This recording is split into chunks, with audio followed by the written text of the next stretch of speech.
Hello everyone, welcome back to our channel. So today we are going to read the NCERT of breathing and exchange of gases.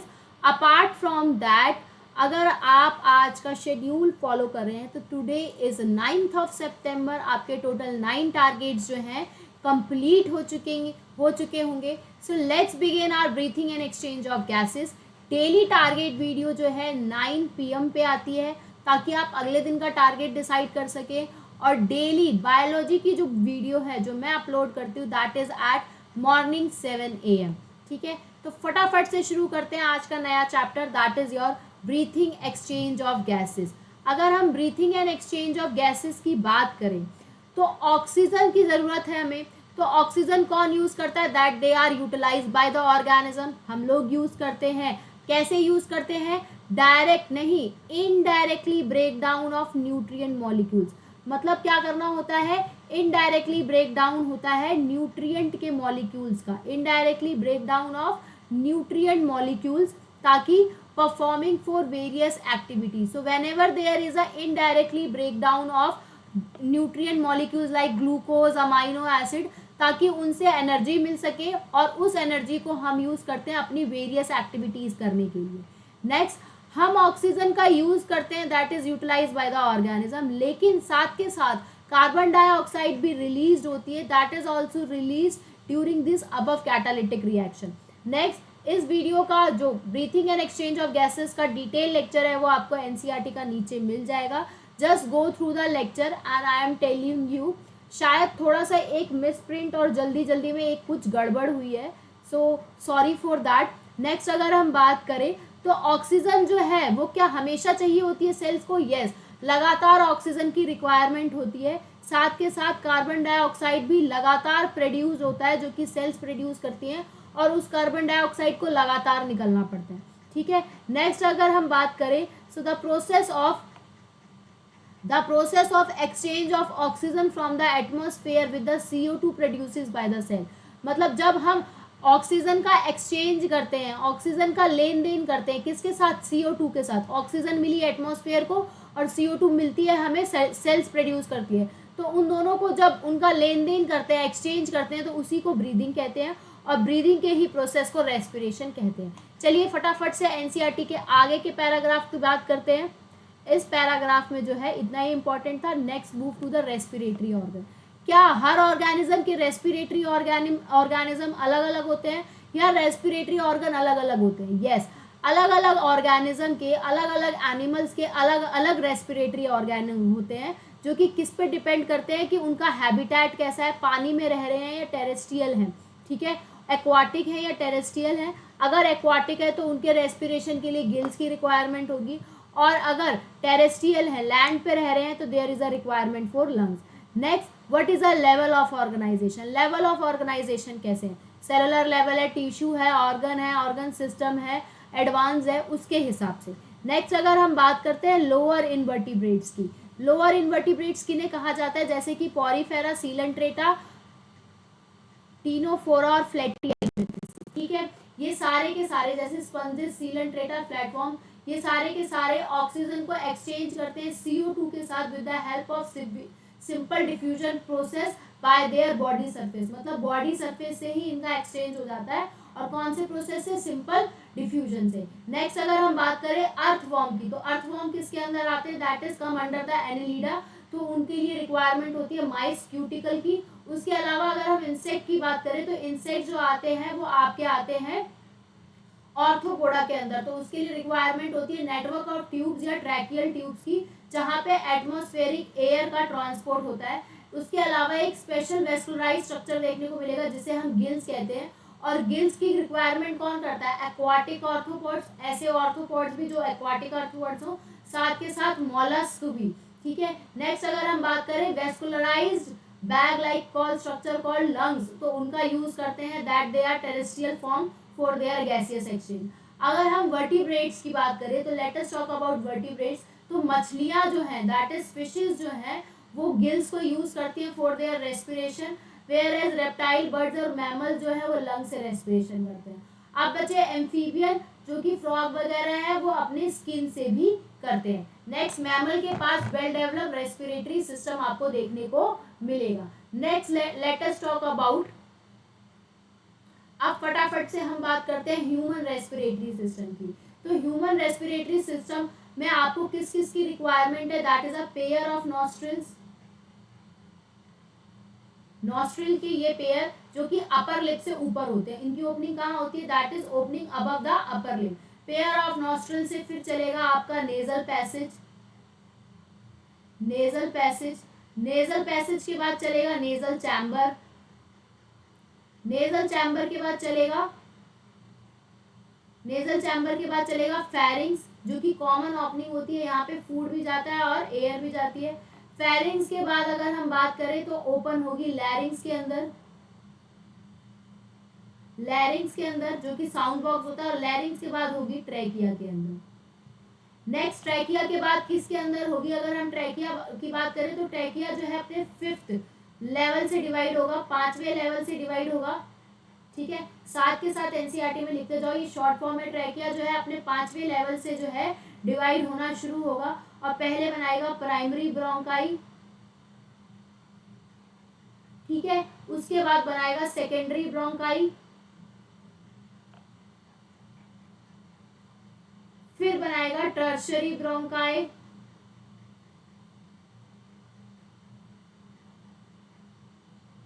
ठीक है। Tertiary bronchi बन जाने के बाद फिर बनेंगे टर्मिनल ब्रोंक्यूल्स, नहीं, पहले इनिशियल ब्रोंक्यूल्स, ठीक है, इनिशियल ब्रोंक्यूल्स,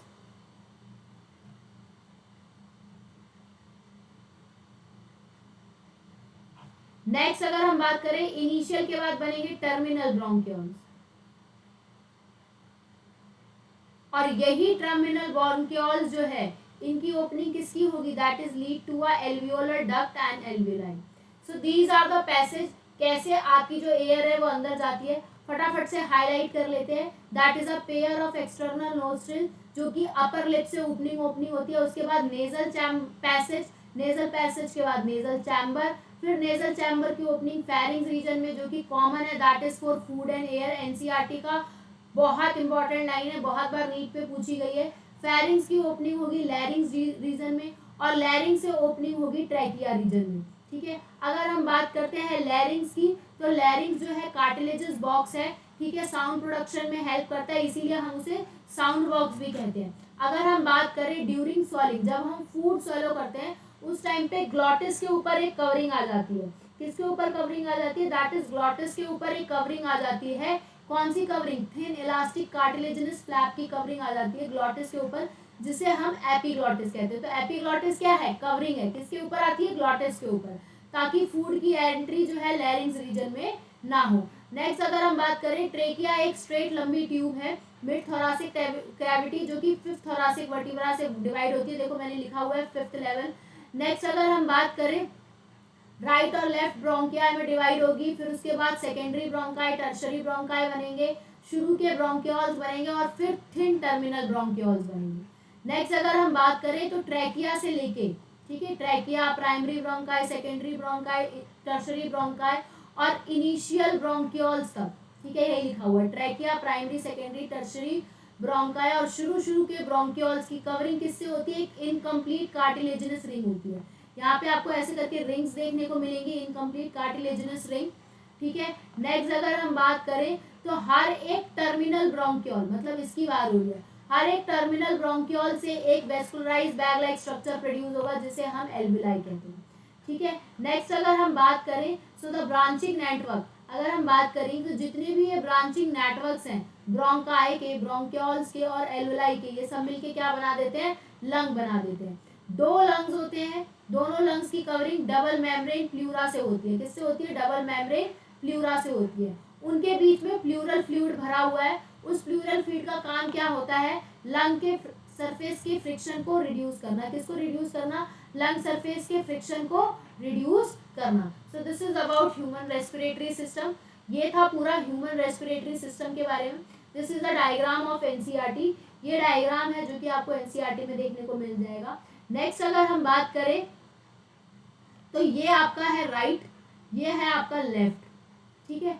राइट और लेफ्ट क्लियर होगा। नेक्स्ट अगर हम बात करें तो ये जो लेफ्ट वाला होता है ना बेटा, ये 3 हिस्सों में डिवाइड होता है, ए बी सी, ठीक है। जो लेफ्ट वाला राइट वाला होता है सॉरी, वो दैट इज डिवाइडेड इनटू 3 में डिवाइड होता है, और लेफ्ट वाला जो है वो सिर्फ 2 में डिवाइड होता है, ठीक है। एक ये स्ट्रक्चर देखने को मिलता है जिसे हम कार्डियक नॉच कहते हैं। इसीलिए हार्ट जो है वो क्या कहा जाता है, that is slightly tilted toward left, ठीक है। Next this is a pleural membrane, ये बाहर वाली आउटर मेम्ब्रेन को हम कहते हैं पेराइटल, पेराइटल मेम्ब्रेन होती है, और अंदर वाली जो इनर मेम्ब्रेन होती है वो कौन सी होती है, दैट इज अ विसरल। और इन्हीं दोनों के बीच में क्या भरा होता है, इन्हीं दोनों के बीच में क्या भरा होता है, दैट इज फ्लूइड जो है फिल्ड होता है, ठीक है। नेक्स्ट अगर हम बात करें, आगे बढ़ते हैं, रेस्पिरेटरी सिस्टम के 2 जोन्स होते हैं। Let us talk about there are 2 respiratory zone, ठीक है। नेक्स्ट आप एक ये चीज देखिए, जो आउटर वाली मेम्ब्रेन है, आउटर वाली, ठीक है, आउटर वाली को आप पेराइटल कह रहे हैं, वो किसके क्लोज होती है, that is close to thoracic lining, thoracic lining के क्लोज होती है, यही एनसीईआरटी में लिखा है। और जो अंदर वाली होती है दैट इज इनर वाली, जिसे आप विसरल कहते हैं, विसुलर प्लूरा, वो किसके क्लोज होती है, that is close to lung. Next NCERT में देखो, जो इनर प्लूरा वाली मेम्ब्रेन होती है दैट इज अ विसरल, जो कि कौन सी है, दैट इज विसरल। जो इनर प्लूरा वाली मेम्ब्रेन होती है वो किससे कांटेक्ट में होती है, that is contact with the lung surface. Next अगर हम there are the 2 respiratory system, 2 respiratory system होते हैं, एक को आप कहते हैं कंडक्टिंग पार्ट, एक को आप कहते हैं रेस्पिरेटरी और एक्सचेंज पार्ट। अगर हम बात करते हैं कंडक्टिंग पार्ट की, तो कंडक्टिंग पार्ट शुरू होता है एक्सटर्नल नोस्ट्रल से लेके टर्मिनल ब्रोंकियोल्स तक, ठीक है। सिर्फ एल्वोलाई और एल्वियोलर डक्ट नहीं है, वेयर एज एल्वोलाई और एल्वोलाई की डक्ट को हम रेस्पिरेटरी एक्सचेंज कहते हैं, ठीक है। अगर हम बात करते हैं कंडक्टिंग पार्ट की, मतलब एक्सटर्नल नोस्ट्रल से लेके टर्मिनल ब्रोंकियोल्स तक, अगर हम उसकी बात करें, उसका काम होता है एटमॉस्फेरिक एयर को अंदर लेके आना एल्वोलाई तक, एयर को क्लियर करना ताकि उसके अंदर कोई भी फॉरेन पार्टिकल ना हो, उसके बाद एयर को ह्यूमिडिफाई करना, और साथ के साथ एयर को बॉडी टेम्परेचर तक लेके आना। नेक्स्ट अगर हम बात करें that is exchange, exchange part की अगर हम बात करें, जो कि आपका रेस्पिरेटरी पार्ट है, वहां पर जिसके अंदर एल्वोलाई और एल्वियोलर डक्ट होती है, वहां पर एक्चुअल डिफ्यूजन चलती है O2 और CO2 के बीच में, जो कि कहाँ होती है, ब्लड और एटमॉस्फेरिक एयर के अंदर। हम बात करते हैं आगे की लंग जो है वो कहाँ सिचुएटेड है। अगर हम बात करें लंग कहाँ सिचुएटेड है, तो it is situated between the thoracic chamber, एक थोरासिक चैम्बर के अंदर सिचुएटेड है, ठीक है, जो कि एक तरीके का एयर टाइट चैम्बर है। थोरासिक चैम्बर के डॉर्सल साइड पे कौन है, वर्टिबल कॉलम, आगे की साइड पे स्टर्नम, साइड में लेटरल रिब्स प्रेजेंट है, और नीचे की साइड पे डोम शेप का डायाफ्राम है, ठीक है। अगर what ever the change in a volume, अगर थोरासिक कैविटी का वॉल्यूम जो है बदलता है, अगर थोरासिक कैविटी का वॉल्यूम जो है बदलता है, तो पल्मोनरी वॉल्यूम, पल्मोनरी कैविटी का भी जो वॉल्यूम है वो बदलेगा। वैसे अगर हम बात करें तो हम पल्मोनरी वॉल्यूम को डायरेक्टली चेंज जो है नहीं कर सकते। So this is all about. Next अगर हम बात करें रेस्पिरेशन में कितने स्टेप्स हैं, what are the steps involved in respiration, तो पहला होता है ब्रीदिंग और पल्मोनरी वेंटिलेशन, जहाँ पे अंदर की एयर को, बाहर की एयर को अंदर लेके आते हैं और अंदर की एयर को बाहर लेके जाते हैं। नेक्स्ट गैसेस का डिफ्यूजन कैसे होगा, एल्वियोलर मेम्ब्रेन के पास। फिर गैसेस का ट्रांसपोर्ट कैसा होगा, बिटवीन द वाया ब्लड। फिर ऑक्सीजन और CO2 का फिर से डिफ्यूजन कराना है ब्लड और उनके साथ के टिश्यूज के बीच में। नेक्स्ट जब सेल्स यूटिलाइज करती है O2 फॉर कैटाबॉलिक रिएक्शन और रिलीज करती है CO2 को, उसी को हम सेलुलर रेस्पिरेशन कहते हैं। So this is all the steps which are involved in breathing and exchange of gases. Next topic जो है that is a mechanism of breathing, जिसमें हम 2 चीजों के बारे में पढ़ेंगे, एक इंस्पिरेशन और एक एक्सपिरेशन, ठीक है। साथ के साथ just make sure, just keep your body hydrated, drink as much as you water you can, so that अगर बॉडी हाइड्रेट रहेगी ना तो आपका पढ़ने में और मन लगेगा, ठीक है। ज्यादा से ज्यादा पानी पियो, एक रिफ्रेश हाइड्रेट रखो अपनी बॉडी को, ठीक है। Let's begin mechanism of breathing. So breathing involves 2 stages, पहला इंस्पिरेशन, दूसरा एक्सपिरेशन। नाम से पता चल रहा है इंस्पिरेशन का मतलब है एटमॉस्फेरिक को अंदर लेके आना और एल्वियोलर एयर को बाहर लेके जाना। एटमॉस्फेरिक एयर का मतलब दैट इज ऑक्सीजन वाली एयर और एल्वियोलर एयर का मतलब जो कि CO2 वाली है। नेक्स्ट अगर हम बात करें द मूवमेंट, ठीक है, the movement of air in and out of the lung is carried out by creating a pressure gradient between the lungs. ठीक है, जो भी एयर का मूवमेंट होता है अंदर बाहर वाला, उसके लिए हमें प्रेशर ग्रेडियंट क्रिएट करना पड़ता है लंग के बीच में एंड एटमॉस्फेयर के बीच में, लंग के बीच में और एटमॉस्फेयर के बीच में। सपोज अगर हम बात करते हैं इंस्पिरेशन की, इंस्पिरेशन की अगर हम बात करें तो इंस्पिरेशन तभी होगा जब अंदर का प्रेशर मतलब within a pressure, lung का प्रेशर, इंट्रा पल्मोनरी प्रेशर जो है वो क्या होगा, लेस होगा as compare to atmospheric pressure. मतलब बाहर का प्रेशर ज्यादा होना चाहिए, अंदर का प्रेशर कम होना चाहिए। जब बाहर का प्रेशर ज्यादा होगा, अंदर का प्रेशर कम होगा तो मूवमेंट होगी। ठीक है, क्योंकि आपको पता है जो प्रेशर होता है, एयर जो है हमेशा हाई प्रेशर से लोअर प्रेशर की तरफ आएगी। ठीक है, तो बाहर का अगर ज्यादा है तो बाहर से अंदर की तरफ आएगी। इसीलिए there is a negative pressure within a lungs with respect to atmospheric pressure. तो अगर हम बात करें तो नेगेटिव प्रेशर कहाँ होगा, कम वाले का, तो लंग्स का क्या होगा, negative pressure with respect to atmospheric pressure. Expiration की अगर हम बात करें तो एक्सपिरेशन तब होगा, एक्सपिरेशन अब हमें एयर बाहर निकालनी है। मैंने आपको बता दिया कि जो एयर होती है that is always move, air always move from high partial pressure, high partial pressure to low partial pressure.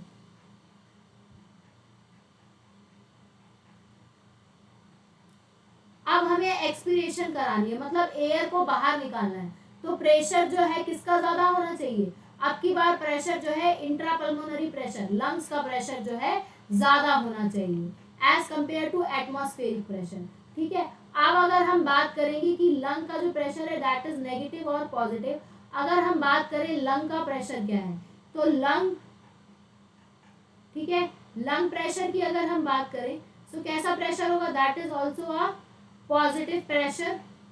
अब की बार पॉजिटिव प्रेशर होगा, पॉजिटिव प्रेशर किसके रिस्पेक्ट में, with respect to, with respect to किसके रिस्पेक्ट में, एटमॉस्फेरिक प्रेशर के respect में। एटमॉस्फेरिक प्रेशर बाहर के प्रेशर के हिसाब से अब कैसा प्रेशर हो गया, पॉजिटिव, क्योंकि अब की बार लंग का कैसा है, ज्यादा। नेक्स्ट अगर हम बात करें there are 2 types of muscles which are involve, 2 तरीके की मसल्स जो होंगी वो इंस्पिरेशन एक्सपिरेशन में इन्वॉल्व होंगी। एक तो होगी डायाफ्राम, उसके अलावा एक स्पेशलाइज सेट ऑफ मसल जिसे हम एक्सटर्नल और इंटरकोस्टल मसल कहते हैं, जो कि रिब्स के बीच में प्रेजेंट होंगी, जिनका काम होगा ग्रेडियंट को क्रिएट करना। अगर हम बात करें इंस्पिरेशन की, तो इंस्पिरेशन में हम चाहते हैं डायाफ्राम कॉन्ट्रैक्ट हो। ठीक है, डायाफ्राम डोम शेप का है, तो जब वो कॉन्ट्रैक्ट होगा तो डोम शेप से कौन सी शेप में कन्वर्ट हो जाएगा, फ्लैट शेप में कन्वर्ट होगा। अगर उसमें कन्वर्ट हो जाएगा तो थोरासिक वॉल्यूम का जो चैम्बर, थोरासिक चैम्बर का जो वॉल्यूम है वो कैसे बढ़ जाएगा, एंटीरियर पोस्टीरियर एक्सिस में। नेक्स्ट अगर हम बात करें एक्सटर्नल, अगर वहीं पर हम कॉन्ट्रैक्शन कराते हैं एक्सटर्नल इंटरकोस्टल मसल्स में, जिसकी वजह से जो रिब्स हैं वो क्या होंगी, लिफ्ट अप हो जाएंगी, मतलब ऊपर की तरफ बढ़ जाएंगी। ठीक है, लिफ्ट अप हो जाएंगी स्टर्नम और रिब्स, जिसकी वजह से वॉल्यूम अब की बार थोरासिक चैम्बर का डॉर्सोवेंट्रल साइड बढ़ जाएगा। तो हमें पता चला थोरासिक चैम्बर का ओवरऑल जो वॉल्यूम है बढ़ गया, लेकिन increase in volume its leads to increase in pulmonary volume. ठीक है, अगर आप थोरासिक वॉल्यूम को बढ़ा देंगे तो थोरासिक वॉल्यूम किसको बढ़ा देगा, पल्मोनरी वॉल्यूम को बढ़ा देगा। अगर पल्मोनरी वॉल्यूम बढ़ जाएगा तो पल्मोनरी प्रेशर जो है कम हो जाएगा, पल्मोनरी प्रेशर जो है क्या है, कम हो जाएगा, because P is directly proportional to V। ठीक है, that is by Boyle's law. Next अगर हम बात करें तो अब पल्मोनरी प्रेशर जो है, पल्मोनरी वॉल्यूम जो है वो क्या है, ज़्यादा है, तो क्या कर देगा, पल्मोनरी प्रेशर को कम कर देगा to less than atmospheric pressure, जिसकी वजह से एयर बाहर से अंदर की तरफ आएगी और इंस्पिरेशन हो जाएगा। Next we are going to talk about expiration. Expiration क्या होता है, that is relaxation of diaphragm. Diaphragm flat से फिर से कन्वर्ट हो जाएगा डोम शेप में, और जितनी भी इंटरकोस्टल मसल्स हैं वो अपनी की अपनी डायाफ्राम की रिटर्न अपनी पोजीशन में वापस आ जाएंगी। स्टर्नम भी जो है वो नॉर्मल पोजीशन में वापस आ जाएगा, जिसकी वजह से थोरासिक वॉल्यूम जो है कम हो जाएगा। अगर थोरासिक वॉल्यूम कम हो गया तो पल्मोनरी वॉल्यूम भी कम हो गया। अब दोनों के दोनों कम हो गए, वॉल्यूम कम हो गया तो प्रेशर क्या है, बढ़ जाएगा। अगर प्रेशर बढ़ जाएगा तो वो एयर को बाहर फेंकेगा, ठीक है, इसी को हम एक्सपिरेशन कहते हैं। इसी को हम क्या कहते हैं, that is known as expiration. इसी को हम क्या कहते हैं, एक्सपिरेशन कहते हैं। Next we are going to talk about, next हमारे पास इतनी एबिलिटी है, हमारे पास इतनी एबिलिटी है कि हम इंस्पिरेशन और एक्सपिरेशन की जो स्ट्रेंथ है उसको बढ़ा सकें। किसकी वजह से, whatever the additional muscles that are present in abdomen, जो भी एब्डोमेन के अंदर एडिशनल मसल्स प्रेजेंट है उनकी हेल्प से एडिशनल मसल्स जो भी प्रेजेंट है एब्डोमेन के अंदर, उनकी वजह से हम क्या कर सकते हैं, इंस्पिरेशन और एक्सपिरेशन की स्ट्रेंथ को इंक्रीज कर सकते हैं। नेक्स्ट, अगर human healthy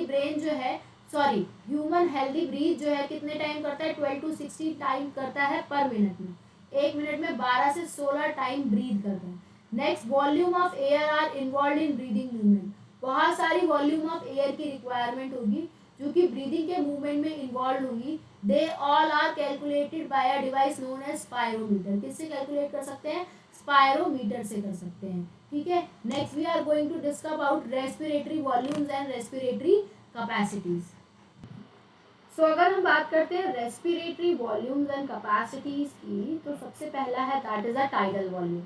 what do you mean by tidal volume, कितनी वॉल्यूम ऑफ एयर और इंस्पायर कर सकते हो, इंस्पायर ले सकते हो या फिर एक्सपायर कर सकते हो ड्यूरिंग नॉर्मल रेस्पिरेशन के दौरान, उसे हम कहते हैं टाइडल वॉल्यूम, जो कि है 500 ml।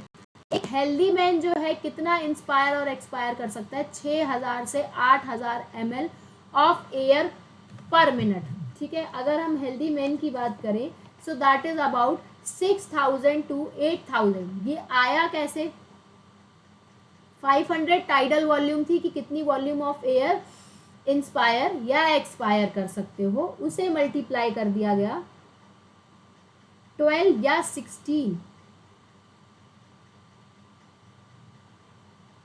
16 मिनट से। ये क्या थे, दैट इज 12 से 16। अगर याद हो तो अभी आपने पढ़ा था कि एक average human being 12 to 16 times breathe करता है पर मिनट, ठीक है। Next we are going to talk about inspiratory reserve volume.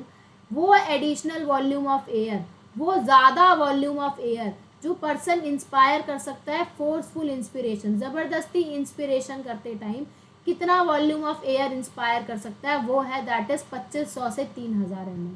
उसी तरीके से एक्सपिरेटरी रिजर्व वॉल्यूम वो एडिशनल वॉल्यूम है कि कितना पर्सन एक्सपायर कर सकता है, बाहर निकाल सकता है एक फोर्सफुल एक्सपिरेशन के दौरान, जो कि होता है 1000 से 1100 ml, ठीक है। Let us took the NCERT of diagram, let's see the NCERT diagram.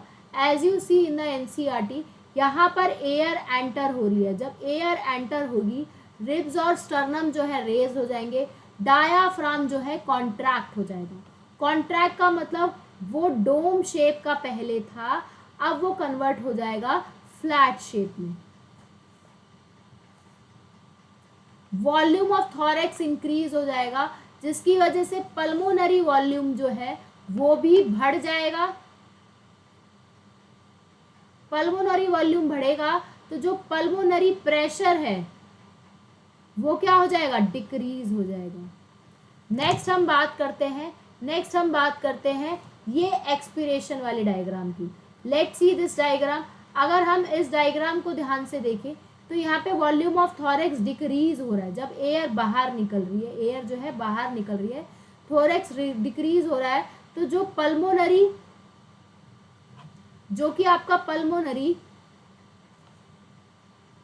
Volume था वो भी क्या होगा, डिक्रीज होगा, लेकिन पल्मोनरी प्रेशर जो है, पल्मोनरी प्रेशर अब की बार क्या हो जाएगा, इंक्रीज हो जाएगा। रेज ऑफ स्टर्नम जो है अपनी ओरिजिनल पोजीशन पे बाहर आ जाएंगे, डायाफ्राम रिलैक्स हो जाएगा। रिलैक्स का मतलब पहले फ्लैट से किस में कन्वर्ट हो जाएगा, दोबारा से डोम शेप में कन्वर्ट हो जाएगा। ठीक है, dome shape is like that. Next अगर हम बात करते हैं, आगे बढ़ाते हैं, रेसिडुअल वॉल्यूम की बात करते हैं। रेसिडुअल वो वॉल्यूम होता है जो हमेशा लंग्स के अंदर प्रेजेंट होता है एक्सपिरेशन करने के बाद। मतलब जबरदस्ती एयर बाहर निकालने के बाद भी कुछ एयर जो है अंदर रह जाएगी। वो कितनी वॉल्यूम होगी, दैट इज 1100 ml से 1200 ml।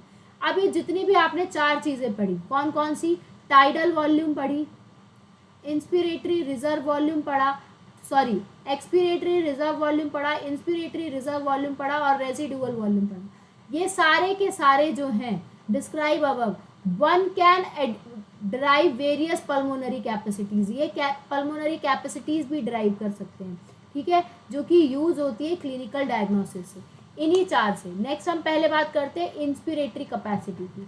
तो कितनी वॉल्यूम ऑफ एयर इंस्पायर हो सकती है नॉर्मल एक्सपिरेशन के दौरान, ठीक है, मतलब नॉर्मल एयर बाहर निकाल दी, बाहर निकालने के बाद हम कितनी एयर जो है इंस्पायर कर सकते हैं, उसमें आ जाएगा आपका टाइडल वॉल्यूम और IRV। टाइडल वॉल्यूम मतलब 500 ml प्लस आपका 2500 से 3000 ml।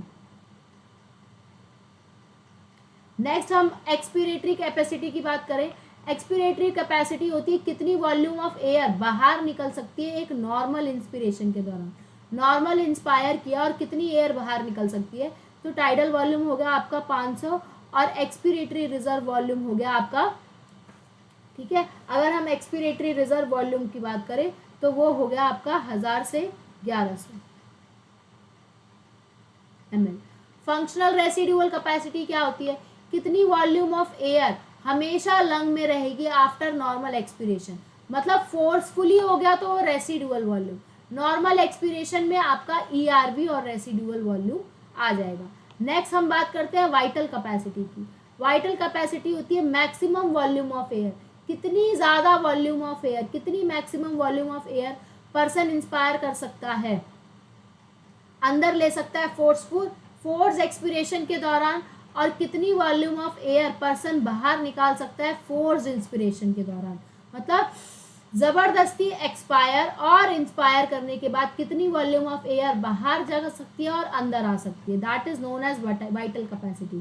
टोटल लंग कैपेसिटी, एक कितनी लंग के पास कितनी कैपेसिटी है, कितनी एयर अकोमोडेट कर सकता है, कितनी लंग के पास जगह है एक एंड ऑफ फोर्स इंस्पिरेशन, ठीक है। फोर्स इंस्पिरेशन जबरदस्ती सांस, जब जबरदस्ती एयर वॉल्यूम ऑफ एयर अंदर खींच रहे हो आप, उस टाइम पे कितनी वॉल्यूम ऑफ एयर जो है अंदर जा सकती है, लंग्स में कितनी जगह है, उसे हम टोटल लंग कैपेसिटी कहते हैं। नेक्स्ट हम बात करते हैं एक्सचेंज ऑफ गैसेस की। एक्सचेंज ऑफ गैसेस में पहला यही क्लियर होगा, एल्वेलाई वो जगह होती है जहाँ पे एक्सचेंज ऑफ गैसेस जो है चलता है, ठीक है। उसके अलावा एक्सचेंज ऑफ गैसेस ब्लड और टिश्यू के बीच में भी चलता है। नेक्स्ट अगर हम बात करें, ऑक्सीजन और जो CO2 एक्सचेंज होते हैं वो एक सिंपल प्रोसेस से होते हैं जिसे हम सिंपल डिफ्यूजन कहते हैं।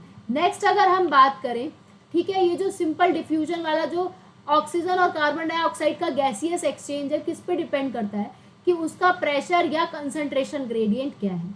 नेक्स्ट और किस पे डिपेंड करता है, सॉल्युबिलिटी ऑफ द गैसेस पे भी डिपेंड करता है, और मेम्ब्रेन की कितनी थिकनेस है उस पर भी डिपेंड करता है कि डिफ्यूजन जो है कैसे होगी। नेक्स्ट अगर हम बात करें, what ever the pressure contributed by individual gases, ठीक है, एक मिक्सचर ऑफ गैसेस है, एक कंटेनर है, दिस इज अ कंटेनर, इसमें अलग अलग गैसेस है, ये हो गई CO2 वाली, ये हो गई O2 वाली। एक इंडिविजुअल गैस कितना प्रेशर एक्सर्ट करती है उसी को हम क्या कहते हैं, उसी को हम पार्शियल प्रेशर कहते हैं, जैसे PO2 for oxygen and PCO2 for carbon dioxide, ठीक है। नेक्स्ट अगर हम डायग्राम में देखें, ठीक है, सो दिस इज अ डायग्राम जिसमें ये रेस्पिरेटरी गैसेस लिखी है, ये आपकी एटमॉस्फेरिक, पहले बाहर वाली एयर लिखनी है, फिर एल्वेलाई लिखनी है, पहले डीऑक्सीजनेटेड, फिर ऑक्सीजनेटेड, फिर टिश्यू लिखनी है। मैंने आपको डिटेल लेक्चर में भी बताया था 159 और 159 0.3 104 याद कर लो, 159 0.3 104, उसके बाद 40 40 40 40, नेक्स्ट फिर 45 45 इधर, लेकिन यहाँ ऑक्सीजनेटेड 45 नहीं हो सकता, उधर आएगा 95%। ठीक है, सो this is a partial pressure in mmg। आपको पता है पार्शियल प्रेशर को जो है मेजर किस में करते हैं, mmg में। ठीक है, ये आपका एल्वियोलर एयर का डायग्राम है जो कि एटमॉस्फेरिक वाली। अब यहाँ पे आप वैल्यू बाहर वाली जो है एक बार टेबल बना लो, लिख सकते हो कितनी एयर इंस्पायर होगी, कितनी एयर एक्सपायर होगी। ठीक है, यहाँ next this is a diagram of heart. ठीक है, ये हार्ट का डायग्राम है। ऊपर आपके आर्ट्रिया प्रेजेंट है, right atria, left atria, right ventricle, left ventricle. Left ventricle से देखो तो ऑक्सीजनेटेड एयर आ रही है, कौन लेकर आ रही है, सिस्टमेटिक आर्टरीज, जो कि हो गई आपकी आयोटा वगैरह। नेक्स्ट वो ब्लड के पास, ब्लड टिश्यू के पास जाके चेंज होगी, यहाँ बॉडी टिश्यू के पास, जहाँ से ऑक्सीजनेटेड ब्लड जो है अंदर जाएगा और डीऑक्सीजनेटेड बाहर निकलेगा, और ये डीऑक्सीजनेटेड बाहर आएगा सिस्टमेटिक वेन से। वेन्स कौन सी हो गई आपकी, वेना कावा वगैरह। ठीक है, इनका पार्शियल प्रेशर कैसा होगा वो आप उस टेबल से नोट डाउन कर सकते हैं। नेक्स्ट उसे लेके कौन जाएगा, दैट इज पल्मोनरी आर्टरी।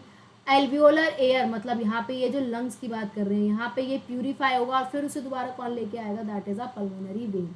ठीक है, मैंने अभी आपको बताया, याद करने का बहुत ज़्यादा सिंपल तरीका है, कोई ज़्यादा मुश्किल नहीं है। कैसे, ठीक है, आपको मैंने बताया यहाँ 159 0.3 104 याद कर लो। नेक्स्ट 40 40 40 40, यहाँ आ गया 45 45 और ये 95। ठीक है, अब आपको लिखना कैसे कैसे है, अगर आप बिल्कुल ध्यान से देखो, अगर आप बिल्कुल ध्यान से देखो तो ये वाली बाहर सबसे पहले लिखनी है आपको, बाहर वाली एयर। ठीक है, अभी मैंने बताया, पहले लिखो एटमॉस्फेयर में कितनी एयर है, फिर एल्वेलाई में कितनी है, फिर डीऑक्सीजनेटेड ब्लड की कितनी है, ऑक्सीजनेटेड ब्लड की कितनी है, और टिश्यू की कितनी है, खत्म। This is a diagram. इसी से आपको अब वैल्यूज जो है मेंशन कर देनी है। ये एल्वियोलर एयर की हो गई, ये डीऑक्सीजनेटेड का पार्शियल प्रेशर हो गया, ये ऑक्सीजनेटेड का पार्शियल प्रेशर हो गया, बस as simple as that. Next आगे मूव करते हैं। नेक्स्ट आगे अगर हम मूव करते हैं तो नेक्स्ट अगर हम बात करें तो सॉल्युबिलिटी जो है CO2 की ज़्यादा होती है, वो भी कितनी, 20 से 25 टाइम ज़्यादा होती है एज कम्पेयर टू ऑक्सीजन। ठीक है, नेक्स्ट तो amount of CO2 can diffuse through the diffusion membrane per unit, वो डिफ्यूजन मेम्ब्रेन से जो है डिफ्यूज हो सकता है। नेक्स्ट पार्शियल प्रेशर जो है is much higher compare to that of oxygen. ठीक है, CO2 का पार्शियल प्रेशर भी ज़्यादा होता है। नेक्स्ट हमारे पास 3 मेजर लेयर होती है। पहली thin squamous epithelium of alveoli, alveoli की thin squamous epithelium. Next endothelium of alveolar capillaries और उनके बीच का basement substance. Next total thickness जो है वो लेस देन 1 मिलीमीटर होनी चाहिए, 1 मिलीमीटर से कम होनी चाहिए। कितनी होनी चाहिए, दैट इज 1 मिलीमीटर से जो है कम होनी चाहिए thickness. Next these all the factors in our body are favorable for the diffusion of oxygen from alveoli to tissue and then CO2 to tissue to alveoli.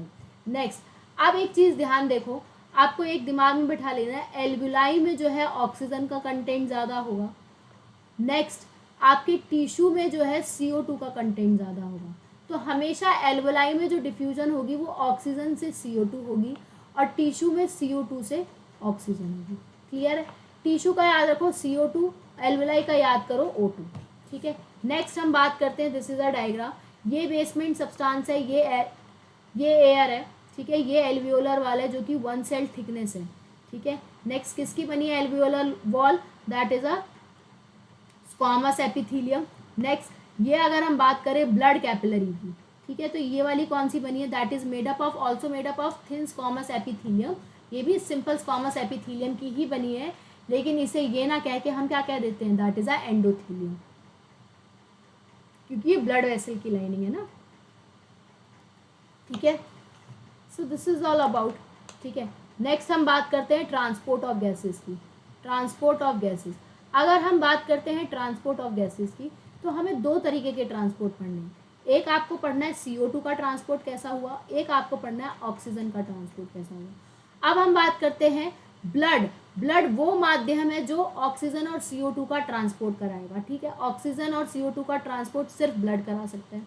Next, oxygen का अगर हम हिस्सा लें, ठीक है, ऑक्सीजन पूरी 100% है और उसी तरीके से CO2 भी जो है वो पूरी 100% है, ठीक है।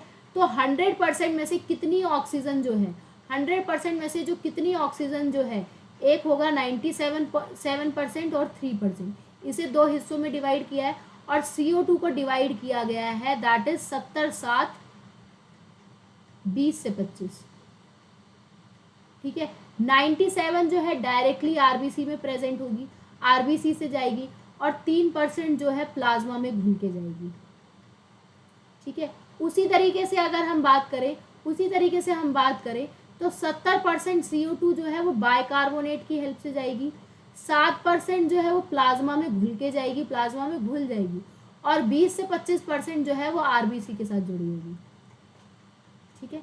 बस अब यही एनसीईआरटी के पैराग्राफ में लिखा हुआ है, देखो 97% ऑफ ऑक्सीजन जो है वो आरबीसी लेके जाएगा, ठीक है, क्योंकि आरबीसी के पास एक रेस्पिरेटरी पिगमेंट प्रेजेंट होता है, कौन सा, हीमोग्लोबिन, ठीक है। नेक्स्ट, बाकी जो 3% ऑक्सीजन है वो कैसे जाएगी, घुल के जाएगी प्लाज्मा के अंदर। अब बात करते हैं CO2 की, तो 20 से 25% CO2 कौन लेके जाएगा, आरबीसी, ठीक है। 70% जो है कैसे जाएगी, बाइकार्बोनेट के फॉर्म में और 7% जो है वो कैसे जाएगी, प्लाज्मा के फॉर्म पे, ठीक है। नेक्स्ट हम बात करते हैं that is transport of oxygen की। तो सबसे पहले हम देखेंगे कि ऑक्सीजन का जो ट्रांसपोर्ट है वो कैसे हुआ है, ऑक्सीजन का जो ट्रांसपोर्ट है वो कैसे हुआ है। अगर ऑक्सीजन की ट्रांसपोर्ट की बात करें तो हीमोग्लोबिन जो है that is a red colour pigment, haemoglobin कैसा है, that is a red colour pigment है, ठीक है। रेड कलर पिगमेंट है, रेड आयरन कलर पिगमेंट है, प्रेजेंट इन द आरबीसी, ठीक है। ऑक्सीजन जो है हीमोग्लोबिन के साथ बाइंड करता है रिवर्सिबल मैनर में और ऑक्सी हीमोग्लोबिन बनाएगा, क्या बनाएगा, ऑक्सी हीमोग्लोबिन। मतलब ऑक्सी हीमोग्लोबिन से ऑक्सीजन और हीमोग्लोबिन भी बन सकता है और ऑक्सीजन हीमोग्लोबिन से ऑक्सी हीमोग्लोबिन भी बन सकता है। मतलब ये टूट भी सकता है और दोबारा जुड़ भी सकता है, टूट भी सकता है और दोबारा जुड़ भी सकता है, ठीक है। नेक्स्ट अगर हम बात करें, हर एक हीमोग्लोबिन मॉलिक्यूल एक टाइम में कितने मॉलिक्यूल्स लेगा, ऑक्सीजन के 4 मॉलिक्यूल्स लेगा, ठीक है। नेक्स्ट अगर हम बात करें, जो बाइंडिंग ऑफ ऑक्सीजन होती है हीमोग्लोबिन की, वो किसके साथ रिलेटेड है कि पार्शियल प्रेशर क्या है, ऑक्सीजन का। उसके अलावा और किससे रिलेटेड है, पार्शियल प्रेशर क्या है, CO2 का, हाइड्रोजन आयन की कंसंट्रेशन कैसी है, टेम्परेचर कैसी है, इन सब पे डिपेंड करता है, कौन, कि ऑक्सीजन की बाइंडिंग हीमोग्लोबिन के साथ होगी या नहीं होगी, ठीक है। नेक्स्ट, एक सिग्मॉइड कर्व देखने को मिलता है, एक सिग्मॉइड कर्व ड्रॉ होगा when the percent saturation of hemoglobin with oxygen is plotted against the PO2, ठीक है। देखो यहाँ पे लिखा है परसेंटेज ऑफ हीमोग्लोबिन, ठीक है, that is a percentage saturation of haemoglobin with oxygen और यहाँ लिखा है partial pressure of oxygen. So this is a S shape curve which we got when we plot this graph, ठीक है। Next अगर हम बात करें, ऐसा ग्राफ जब प्लॉट किया जाता है, इस कर्व को हम क्या कहते हैं, इस कर्व को कहते हैं ऑक्सीजन डिसोसिएशन कर्व कहते हैं, ठीक है। नेक्स्ट अगर हम इन चीज़ों की बात करें, this is a oxygen dissociation curve that is highly study full effect like PCO2 hydrogen ion concentration on binding with haemoglobin. अगर हम बात करते हैं इन द एल्वेलाई, एल्वेलाई में किसकी कंसेंट्रेशन ज़्यादा होगी, हाई O2 होगा, PCO2 कम होगा, हाइड्रोजन आयन भी कम होंगे और टेम्परेचर भी कम होगा। ये सारे के सारे किसके लिए रिस्पॉन्सिबल हैं कि ऑक्सी हीमोग्लोबिन जो है बने।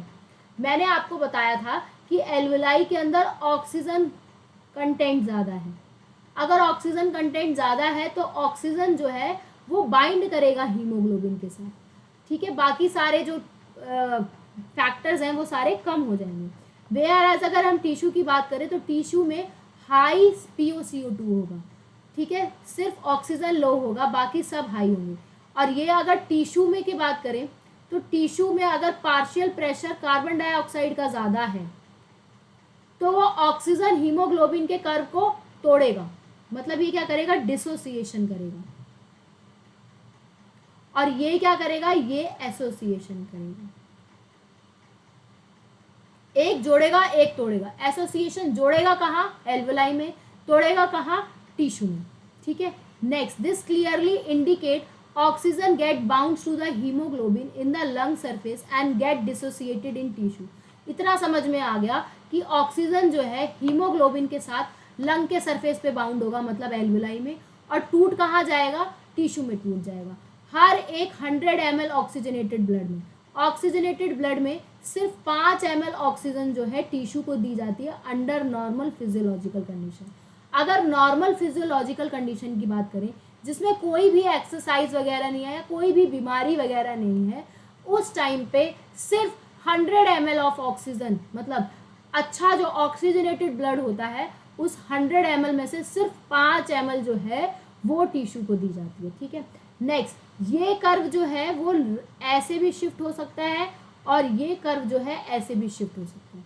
ठीक है। नेक्स्ट, अगर ये कर्व ऐसे शिफ्ट हुआ है तो ये डायग्राम है, तो ये किसकी शिफ्ट हुआ है, that is shifted towards right. ठीक है। अगर आप ये डायग्राम ऐसे हाथ से देख रहे हैं तो that is shift toward right, shift to right. और ये हुआ है that is shift to left. ठीक है।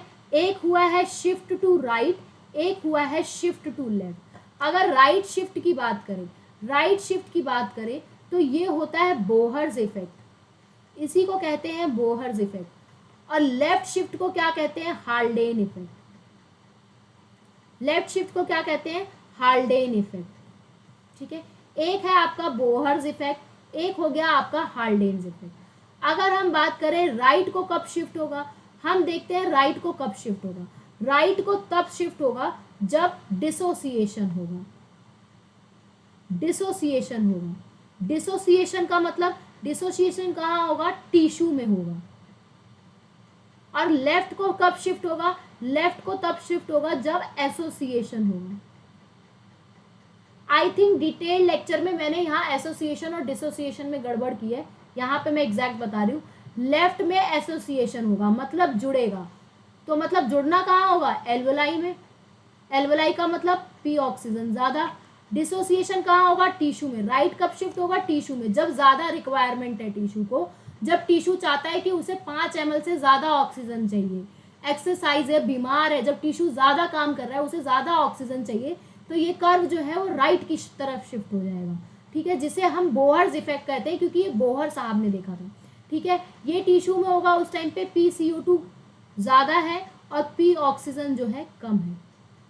ठीक है। This is about shift to left और शिफ्ट टू राइट। एकदम आपको क्रिस्टल क्लियर हो गया होगा कौन सा हाल्डेन इफेक्ट है, कौन सा बोहर इफेक्ट है। ठीक है। कौन सा हाल्डेन इफेक्ट है, कौन सा बोहर इफेक्ट है। नेक्स्ट अगर हम बात करें, that is transport to carbon dioxide की। ठीक है। इस ट्रांसपोर्ट टू कार्बन डाइऑक्साइड के अलावा आप एक चीज देखो, एवरी हीमोग्लोबिन, अगर हम एक हीमोग्लोबिन मॉलिक्यूल की बात करें तो उसके साथ कितने, हमें 4 मॉलिक्यूल चाहिए, 4 मॉलिक्यूल्स ऑफ ऑक्सीजन, मतलब 4 आयरन चाहिए। नेक्स्ट अगर हम बात करें 100 ml में कितना हीमोग्लोबिन होता है, 15 से 16 ग्राम हीमोग्लोबिन होता है। नेक्स्ट अगर हम बात करें हर एवरी 100 ml ऑक्सीजनेटेड ब्लड में, 100 ml ऑक्सीजनेटेड ब्लड में हम कितनी ऑक्सीजन देना चाहते हैं। ठीक है। अब 100 ml ऑक्सीजनेटेड ब्लड में कितनी ऑक्सीजन प्रेजेंट है, that is 15 ml oxygen present है। ठीक है, सॉरी,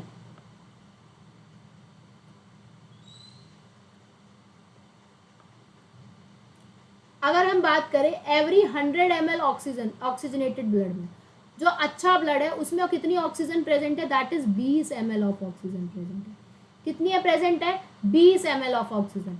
तो क्या कह सकते हैं कि 20 ml ऑफ ऑक्सीजन जो है, क्या कह सकते हैं, that is 16 gram of haemoglobin के लिए कितनी रिक्वायरमेंट है, that is 20 ml of oxygen. ठीक है। तो 1 ग्राम ऑफ हीमोग्लोबिन के लिए कितनी रिक्वायरमेंट होगी, दैट इज 20/16, वो आएगी that is 1.34 ml of oxygen. ठीक है। मतलब 1 ग्राम हीमोग्लोबिन के लिए इतनी ml ऑफ ऑक्सीजन चाहिए, कितने मॉलिक्यूल्स चाहिए, तो 4 मॉलिक्यूल्स चाहिए। कितने मॉलिक्यूल्स चाहिए, 4 मॉलिक्यूल्स चाहिए, ठीक है। नॉर्मल, अब आपको इतना पता चल गया कि ऑक्सीजनेटेड ब्लड में क्या पता चल गया, ऑक्सीजनेटेड ब्लड में 20 ml ऑक्सीजन है। ऑक्सीजनेटेड ब्लड में कितनी ऑक्सीजन है, दैट इज 20 ml ऑक्सीजन है, ठीक है। दैट इज ऑक्सीजनेटेड ब्लड में आपके पास 20 ml ऑफ ऑक्सीजन है, लेकिन सिर्फ 5 ml ऑक्सीजन जो है वो टिश्यू को जा रही है, बाकी 15 कहाँ गई, बाकी 15 ml ऑफ ऑक्सीजन जो है वो ब्लड में ही रहेगी, ठीक है। इस कॉन्सेप्ट को बिल्कुल क्लियर कर लीजिए, मैंने डिटेल्ड में पढ़ाया है आपके डिटेल लेक्चर में, ठीक है। Let us talk about transport of CO2, ठीक है। ट्रांसपोर्ट ऑफ CO2 की बात करते हैं। तो जो CO2 है, मैंने आपको बता दिया, CO2 जो है हीमोग्लोबिन के साथ कंबाइंड होगा, मतलब RBC के सरफेस पे वो होता है 20 से 25%, जिसकी एक्चुअल वैल्यू 23% है, ठीक है। वो कैसे होगा, कार्बिनो हीमोग्लोबिन से, मतलब जब वो RBC के सरफेस पे जाके बाइंड करेगा हीमोग्लोबिन के साथ तो वो कार्बिनो हीमोग्लोबिन बनाएगा। जब ऑक्सीजन बाइंड करता है तो वो ऑक्सी हीमोग्लोबिन बनाता है, ठीक है। नेक्स्ट, PCO2 कब हाई होगा, that is high in tissue, oxygen वहाँ लो होगा, ठीक है। तो जब टिश्यू में हाई है तो ज़्यादा कार्बन डाइऑक्साइड की बाइंडिंग कहाँ होगी, टिश्यू के अंदर ही। PCO2 लो और ऑक्सीजन हाई कहाँ है, दैट इज एल्वोलाई में। तो अगर एल्वोलाई में ज़्यादा है, ठीक है, एल्वोलाई में ऑक्सीजन ज़्यादा है, तो जो CO2 का डिसोसिएशन है वो कहाँ होगा, टिश्यू में कि एल्वोलाई में। CO2 का जो डिसोसिएशन है, कार्बिनो हीमोग्लोबिन का जो डिसोसिएशन है वो कहाँ होगा, CO2 में कि टिश्यू में कि एल्वोलाई में। तो टिश्यू में तो बनेगा क्योंकि वहाँ पे CO2 ज़्यादा है, एल्वोलाई में टूटेगा क्योंकि वहाँ पे CO2 कम है, वेयर एज एल्वोलाई में ऑक्सी हीमोग्लोबिन बनेगा और टिश्यू में ऑक्सी हीमोग्लोबिन टूटेगा, ठीक है। नेक्स्ट अगर हम बात करें तो CO2 is bound to a haemoglobin from the tissue is delivered to the alveoli. RBC contain a very high concentration of one enzyme जिसे कार्बोनिक एनहाइड्रेज कहते हैं, और वही कार्बोनिक एनहाइड्रेज आपको थोड़ा बहुत प्लाज्मा में भी देखने को मिलेगा, ठीक है। नेक्स्ट अब क्या होगा, आपने पढ़ा, ठीक है, आपने क्या पढ़ा, बिल्कुल ध्यान से देखो यहाँ पे, ठीक है। आपने पढ़ा CO2 जो है 3 तरीके से बाइंड हो सकता है। एक है 20 से 25%, जहाँ पे CO2 जो है हीमोग्लोबिन के साथ बाइंड हो जाएगा और क्या बना लेगा, कार्बिनो हीमोग्लोबिन। नेक्स्ट आपने पढ़ा 7% जो है वो प्लाज्मा की डिजॉल्व स्टेट से गायब हो जाए, बचा 70%। अब ये 70% जो है वो CO2 वाटर मॉलिक्यूल के साथ मिलेगा, ठीक है, और एक एंजाइम प्रेजेंट है दैट इज कार्बोनिक एनहाइड्रेज, कहाँ, RBC के अंदर जाएगा और क्या बनाएगा, H2CO3। फिर दोबारा से कार्बोनिक एनहाइड्रेज लगेगा और ये H2CO3 टूट जाएगा बाइकार्बोनेट में प्लस H+ आयन में, ठीक है। अब ये जो बाइकार्बोनेट आयन है, ये सारी की सारी रिएक्शन जो है वो कहाँ अकर हुई है, that is occur in RBC, ठीक है, RBC के अंदर अकर हुई है, ठीक है। अब ये जो HC3O- है ये यहाँ RBC से बाहर निकल आएगा, ठीक है, और बाहर चल रहा होगा NaCl का टूटना, जिसे हम कहेंगे Na+Cl- और उसके अलावा KCl का टूटना चल रहा होगा K+ और Cl-।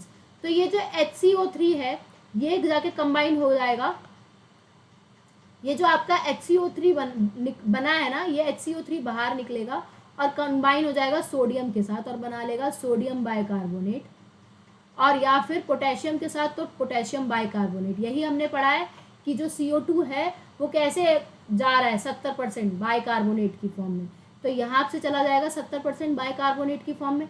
अब यहाँ से HCO3 बाहर निकला है तो कुछ नेगेटिव बाहर निकला है तो कुछ नेगेटिव अंदर भी जाना चाहिए, तो ये जो Cl- है वो अंदर चला जाएगा।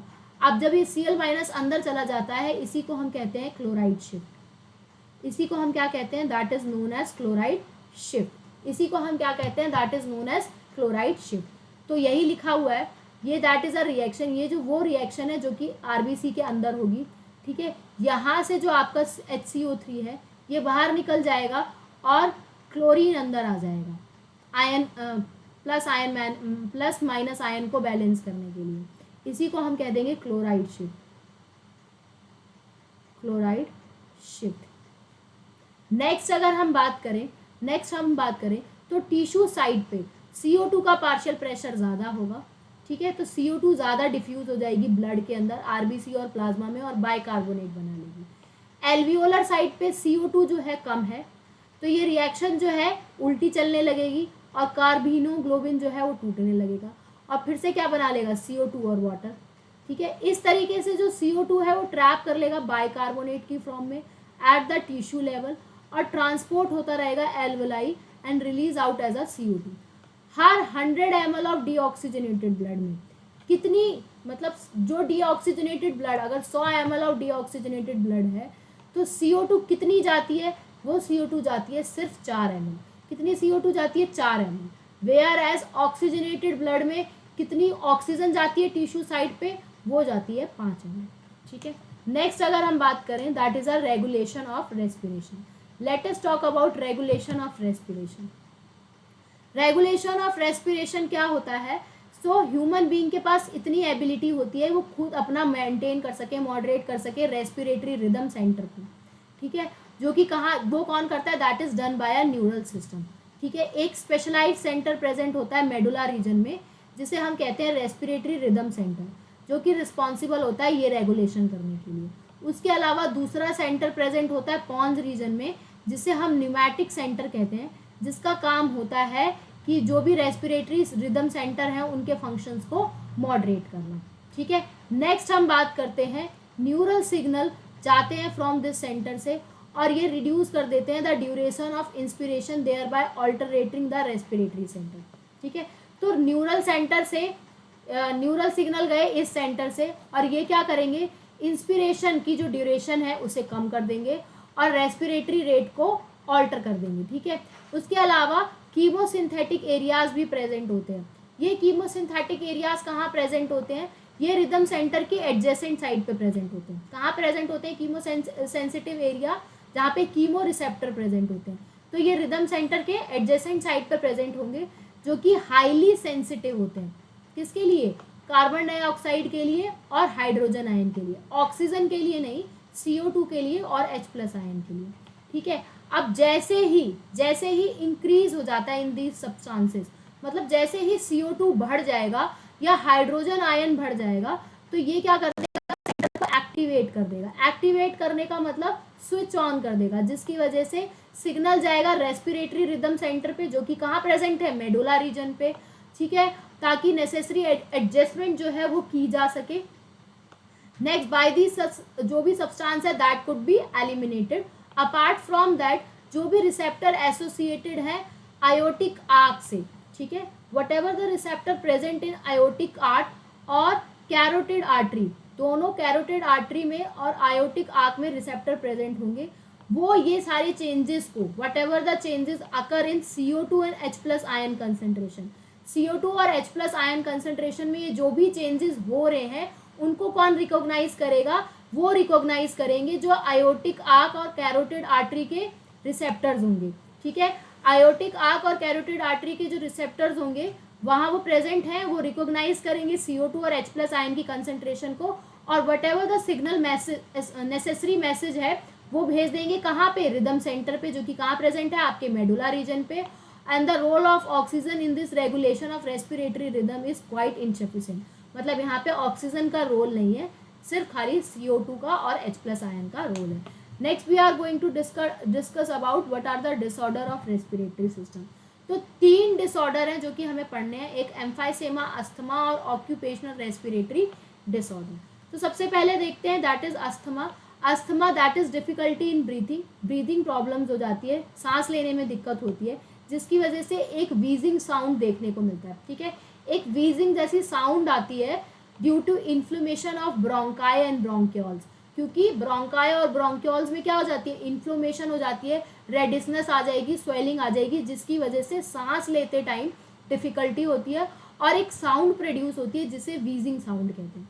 नेक्स्ट हम बात करते हैं एम्फाइजेमा में।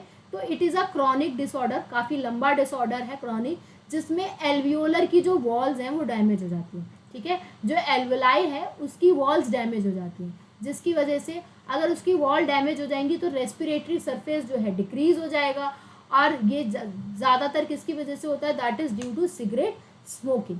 नेक्स्ट अगर हम बात करें ऑक्यूपेशनल रेस्पिरेटरी डिसऑर्डर की, तो बहुत सारी ऐसी इंडस्ट्रीज़ हैं जैसे जहाँ पे ग्राइंडिंग होती है या स्टोन ब्रेकिंग होती है, तो कुछ एक तरीके की डस्ट प्रोड्यूस होती है, जो कि dust is produce and the defence mechanism of the body, और जो हमारी बॉडी का डिफेंस मैकेनिज्म है वो उससे फुली तरीके से कोप नहीं कर पाता, ठीक है। हमारी बॉडी के अंदर ऑलरेडी डिफेंस मैकेनिज्म प्रेजेंट है, बट वो इतनी ज़्यादा डस्ट होती है कि वो हमारी जो बॉडी है उससे पूरी तरीके से कोप अप नहीं कर पाती, और ज़्यादातर लॉन्ग एक्सपोजर, जब हम ज़्यादातर ऐसी जगहों पे रहते हैं तो इन्फ्लोमेशन होने लगती है और फिब्रोसिस हो जाता है। फिब्रोसिस क्या होता है, दैट इज़ फाइब्रस टिश्यू का प्रोलिफरेशन होना, मतलब फाइब्रस टिश्यू जो है वो इकट्ठा होने लगता है, एक्यूमुलेट होने लगता है, जिसकी वजह से सीरियस लंग डिजीज़ हो सकती है। ऐसी एरियाज़ में जो भी वर्कर्स काम करते हैं, चाहे वो स्टोन ब्रेकिंग हो या ग्राइंडिंग रीजन हो, तो उन्हें कहा जाता है specially to wear a mask while they are working, ठीक है, ताकि जो भी लॉन्ग एक्सपोजर वो डस्ट है उससे वो बच सके। So this is all about the NCERT reading of breathing and exchange of gases. यहाँ पे ये जो NCERT रीडिंग है फिनिश ऑफ होती है। Next I am going to provide you the target, जो कि आप रात को 9 बजे आपको मिल जाएगा। See you in the next video. Thank you so much everyone.